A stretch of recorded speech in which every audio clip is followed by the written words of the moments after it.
This is your source for underground content. The Dish Out.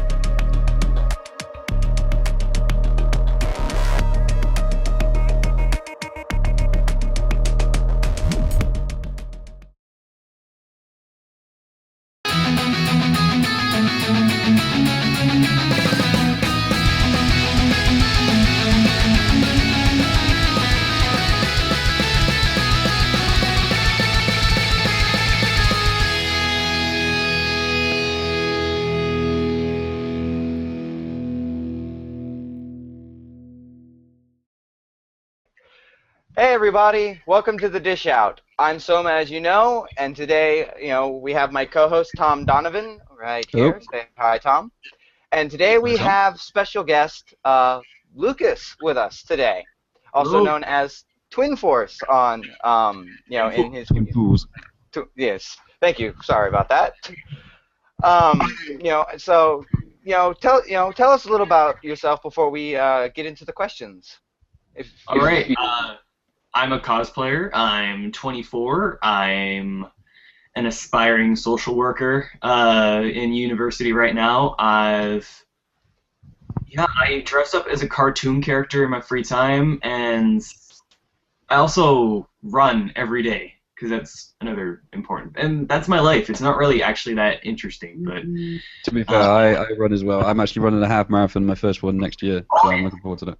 Awesome, sweet. I'm a transgender, F to M, which means female to male, which means I was born biologically female, and then for me, I always felt male. And then when I was about 19 or 20, I decided, you know what, I can't pretend anymore, so I medically transitioned, which means that I took testosterone, which is a hormone that I inject every week, and then I had surgery, and I'm still going through the process, actually. It's more or less a lifelong thing. So yeah, that was a huge change, because I started cosplaying as someone who was female, and then had to come out to a huge community of cosplayers as a guy in front of people who really didn't know what that meant, because it's only in the past 3 years that it's become a commonplace thing to some degree. So yeah. Okay, we're gonna try this again. Okay, where are we going? We're going to shoot this with my butt or thigh. To your butt or thigh. And this also counts as my pre-T video because I forgot to do it. This is my normal speaking voice before T. Hey guys, I'm doing my 1 month on T video update. Tomorrow is my 4th shot of testosterone. So it's been about a month now. Hey YouTube, just doing an update here. It's midway through my 6 weeks on T. Hey guys, it's Kai doing my end of my 11th week on T. I've been on testosterone for 16 weeks now, which is 4 months. And about 3 weeks ago, my voice started to truly crack. Hello everyone, it's Kai doing my 5 months on T video. 5 months. Hey guys, it's Kai making my 6 months on T video. My voice, I think, has dropped a little bit.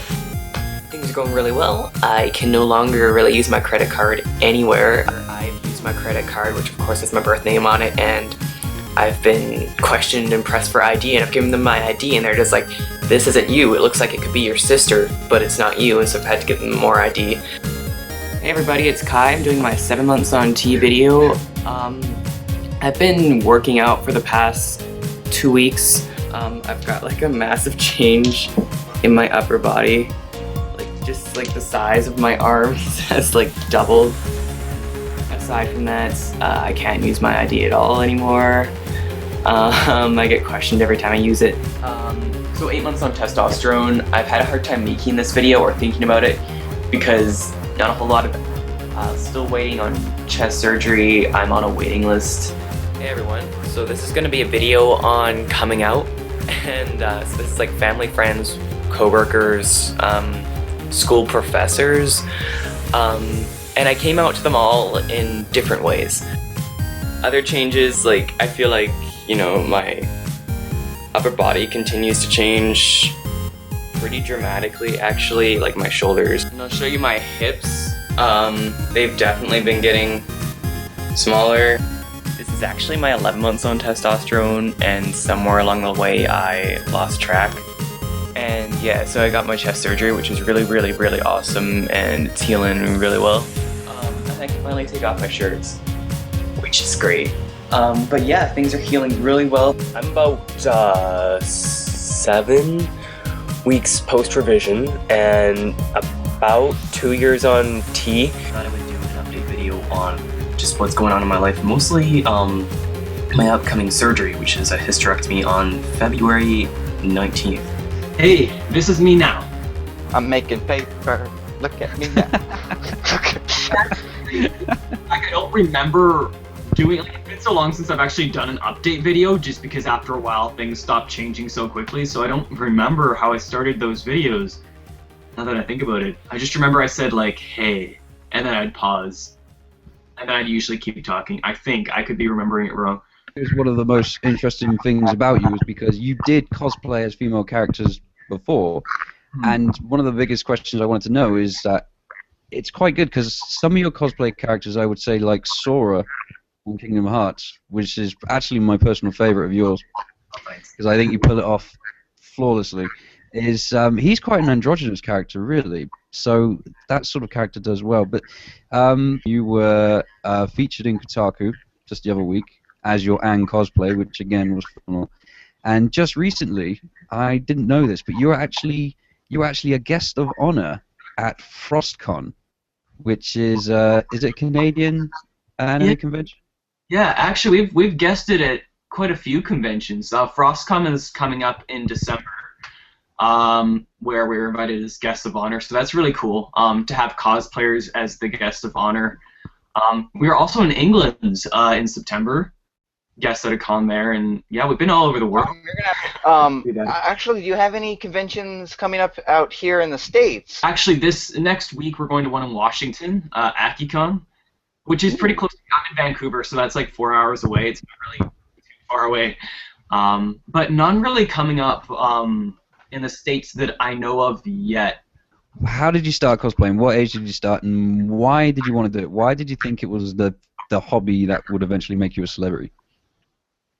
Well, I started cosplaying when I was about 18. I was graduating from high school, and that was the reason why I started doing it, because I'd been into anime for a long time, but I didn't tell anyone because it wasn't cool, and it wasn't even cool in the hipster way that it sort of is now. I was sort of coming off like the tail end of that, so I didn't tell anyone. In fact, like, I made fun of the kids who were into anime at my school. So when I was 18, I was looking up videos of cosplay, and I stumbled across, like, it was a ridiculous video of just a bunch of cosplayers dancing at a convention, and I thought, well, people dress up in costume and go and hang out together. This is amazing. So I looked into cosplay, and I thought, wow, like, this combines everything I love. Like, I love acting, I love crafting and making things, I've always loved, like, getting into character and portraying a character. I wanted to know, do you make your own costumes? Well, first of all, I make most of my own cosplays. Some of them have bought components. If they're closet cosplays, they're going to be bought, then altered in some way. Props are kind of like, sometimes I'll make my own. The Keyblade was actually made by Nova, my girlfriend, and my friend, he goes by the cosplay name Kenshiro, and so he's responsible for the Keyblade. He loves props, that's his thing. My thing is wigs, so I make wigs for a lot of people. I do wig commissions. I just had to close those, actually, because I'm back in school now. But yeah, like, wigs are my thing. I understand how to do them. I like working with my hands and sort of molding wigs that way. For me, sewing is hard because I don't understand patterns, so I have to make everything by eye. In terms of how long it takes to make, oh man, that and how much it is differs so much depending on the costume. I just finished one that was Lloyd from Tales of Symphonia, and that was like 3 weeks because it's leather, which is hard to work with and sew, and it was just so many different heavy components together. And then I'm making right now. Have you guys ever seen The Princess Bride? Yes. Yeah. I personally haven't, no. we're doing that, and it's a really simple outfit. I'm doing Wesley, who's the main character, more or less. And I'm almost done. I started working at 12 today. Lloyd cost me at least 100. Now, I have a question for your Lloyd cosplay, actually. I'm a very big Tales of Symphonia nut job. Come on now, after all, I have a little TV Kratos right here. Are you also making his X-Sphere? And if you are, what are you making his X-Sphere out of? So this is the X-Sphere, and it is made of, there's a stone inset right here, and then this is sort of a metal, it's like a jewelry thing I found at a craft store, and then the base is just craft foam. Most of the time if I'm making something, it's made out of craft foam because it's so easy to work with. My girlfriend made a fursuit head out of craft foam. Yeah, it's a hard costume. I didn't know how hard it would be when I first started making it, just because the material you have to use to really give it the bulk and look it needs is difficult to work with. I saw recently you were in I haven't watched it yet, but I saw recently you were in a documentary called, and I'm going to plug it for you, My Other Me, a story about cosplayers. Yep. Is it about just cosplayers in general, or is it about cosplayers and who they are as people? And where do you fit in the documentary? I'd say it's more like a 40-60 split. It's mostly about the lives and backgrounds of cosplayers. So I was one of the cosplayers selected or asked to do it. And my experience with the films, the director specifically, wasn't too great in the long run. I still encourage everyone to see the movie to make up their own minds. But yeah, a lot of the film's focus was actually, in terms of my section, was on my transition when I requested that not happen, because, I mean, that's my transition. The reason I transitioned isn't because of cosplay, just make that clear. But that being said, it's still an interesting, but I would say controversial film. But I mean, it's a documentary. That's what a documentary is by... Sure. Yeah. Some of these people go all out. They spend hundreds and hundreds and hundreds of dollars. But I've seen some good, relatively cheap cosplays done really cheap but really good. You know, where would be a good basis to start? You know, your endeavor in cosplaying. I'd say, especially when you're starting, bite off what you can chew. Learning how to sew is like a huge learning curve. Like, it's so difficult in the beginning, and then once you learn how to do it, it becomes simple and easy, and you can really pump out the costumes. But when you're first starting out, get somebody to teach you how to make a basic shirt and a basic pair of pants, and from that design and pattern and learning how to do that, you can make virtually anything by just altering that pattern. If you want to buy your costumes, that's an option too. There's something called closet cosplay, which is basically like characters such as Elle from Death Note, who is someone who just wears jeans and a white shirt. That's not a cosplay. Well, a lot of people will do it though, and it's. I argued that the more popular the character, the harder it is to cosplay, because let's say there's 50 people who want to be Cloud from Final Fantasy VII. Yeah. I reckon that's when it gets hard, because you really, really have to look like Cloud if you want to do it just right. And I would argue probably the hardest one to pull off, and I think is one of the most popular one, is Dante from Devil May Cry. Because I've seen scores of Dantes, and only a few of them have really nailed it. Do you think it is the more popular the cosplay, the really more you have to push it, like, to really sort of pull off that sort of look? Because lesser known characters, they might think, oh, I don't really know who you are, but you look, whatever you are, it looks good. But if it's a real recognizable character, like I've seen your Link from Legend of Zelda, and I do think that is spot on. Do you think it does have to be the case that you really do have to sort of really look like that character to pull off that sort of cosplay?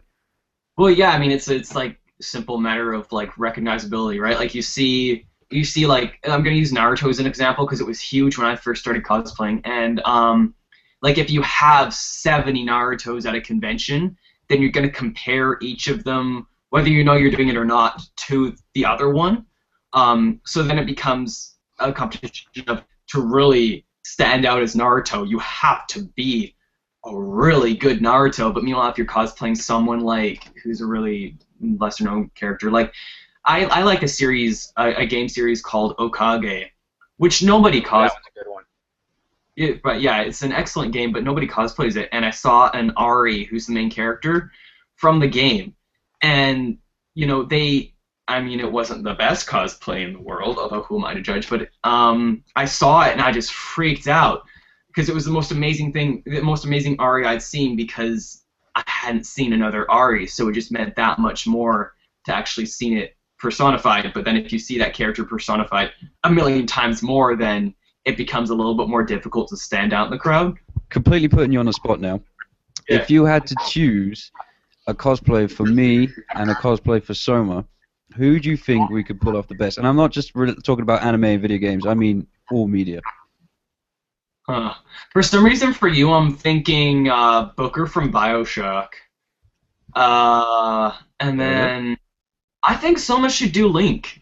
Like, I think if that's what you want to do, just go ahead and do it, because There you you go. just never know how you'll pull something off.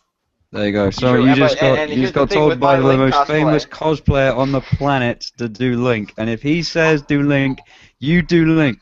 Okay. I'm gonna do it now. And here's the thing: I'm gonna go all out with mine because, my girlfriend can make the tunic, and I know a guy who makes chainmail shirts. I always go for characters that I really like, regardless of whether or not I look like them on a natural level, because for me, you're dressing up as something you're not. So to dress as something that you look like anyway is kind of, it's not what I'm really going for. You do have a girlfriend, don't you? Nova. Is that her name? Yep. Yes, but you And, you I misread was- the name and thought it was Soma. Yeah, I did. I got the name confused. I said she has the same name as you. But yeah, what I wanted to wonder, were you guys friends before your transition? Did she know that maybe something was maybe something was up? Did she have any inkling that maybe you weren't feeling yourself? Yeah, we were dating like 2 years before I transitioned, I think. Yeah, 1.5 or 2 years. So she had always sort of seen it. She's very astute with these things. So and apparently I had told her like really early in our relationship. I just didn't remember. So when I actually came out to her, it wasn't a surprise. She just said, "I know," and we went from there, because it didn't. Like, she had seen me as a guy consistently in our relationship, even though I hadn't come out, because it was how I felt. And getting back to your first question, like, how does it feel? It's just, it would be like if either of you would wake up tomorrow in the body of a chick. How disorienting that would feel, because like the way you're gonna act and the way you're gonna feel about your body I is. don't know. If I woke up the next morning in the body of a chick, I'd be like, "Sweet, I can look at myself naked." Well, yeah, you think that, but then I kind of admit with Soma, if I woke up tomorrow and I was a chick, I'd be like, sweet, I'm going out.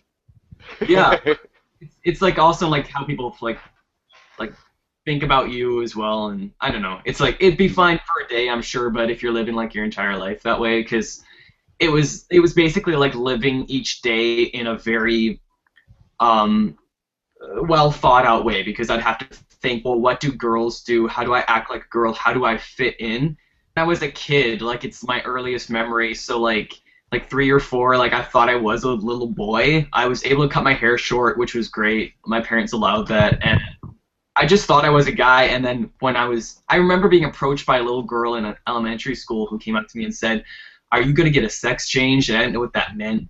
So I said no, and was just very scared of that entire concept being applied to me. So that was about 8 years old, and then I started being told by people, "You know you're a girl, right?" And then I started thinking, well, that can't be true. When I'm just going to grow up to be a boy. I'm not a boy yet, because that was my internal rationalization. Feels like there's something there, always has felt that way, but there's not. So it's very much like a physical feeling of being in a body that you don't possess. It might not be like as conventionally feminine, for example. And then like your friend, unless she doesn't identify that way, isn't a guy for acting like a guy. It's just that's how she expresses herself. Yeah, we were going to have a bit of a joke thing we were going to try out. We are going to ask you a series of random questions which we're going to make up on the spot, and we want to see if you can answer them. And they're going to be completely weird questions. We just want to see what your reaction would be, just for a bit of fun. And he's going to ask one, you're going to answer it quickly. I'm going to ask one, you're going to answer it quickly. And we're just going to see if we can catch you out and just see if we can make a bit of a laugh. Okay. Alrighty then. Have you ever sniffed a shoe? Yes. Have you ever licked a hedgehog? No. Have you ever made love with a squid? No. Have you ever punched a stick figure? Maybe. Not sure. Have you ever gotten your thing stuck in your zipper? No. Have you ever seen a depressed robot? Yes. Very sad. Have you ever walked in on your grandmother naked playing foosball? Definitely not. No. Have you ever made love to a balloon? No. This is amazing. I think that's it for the lightning round. Really, it's like, has anybody ever walked in on their grandmother naked playing foosball? I'm sure somebody has, and I'm sure it's changed their entire life. Like, that's just not away from. I reckon that's a suppressed memory from Soma, and he's thinking, why should I ask this question? Why is this making me ask this? I bet you walked in on it when he was like 1 or 2 years old. You know, if you being transgender, you've lopped those off, and among other things. Oh, so very subtle there. I'm trying to be humorous. Come on, humor's you different. wouldn't say that to someone who just had like a kidney removed, would you? I'd be like, hey, it wasn't no good, I just plucked it out. So I honestly think you are probably the most famous cosplayer in the world, which, when you talk about something like cosplay and as big as it is a pretty phenomenal thing to be number one. I honestly think, I mean, personally, I also think you're the best we ever. Yeah, no, there are definitely cosplayers out there, who are a lot more famous than I will ever be, but thank you so much for that. That's a huge compliment. Yes, but thank you guys so much for interviewing me. This was a lot of fun. Good, and thank you for coming on. You've been a fantastic guest, and if you ever want to come back on, by all means, we'd be happy to have you. Awesome. Thank you. Alrighty, guys, well, I've been Soma. This has been Tom Donovan, and this was our special guest, Lucas. So we will catch you all next time. Stay tuned.